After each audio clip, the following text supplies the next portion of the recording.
Hello po, Herman Guelbapoli. 5 pagkain na nakakaiwas sa stroke. Hindi ka maniniwala sa ika-4.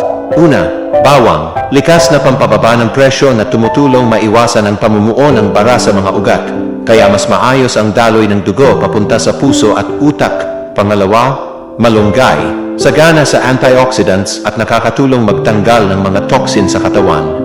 Pinapababa rin nito ang cholesterol at blood sugar para mas protektado ka laban sa stroke. Pangatlo, kamatis. May lycopene na panlaban sa pamamaga ng ugat at nakakatulong pababain ang panganib ng stroke dahil sa taglay nitong antioxidants. Pang-apat, sardinas.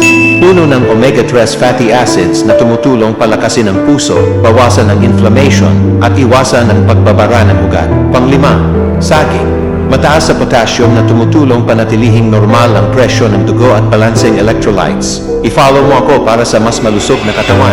Ingat po palagi. God bless po.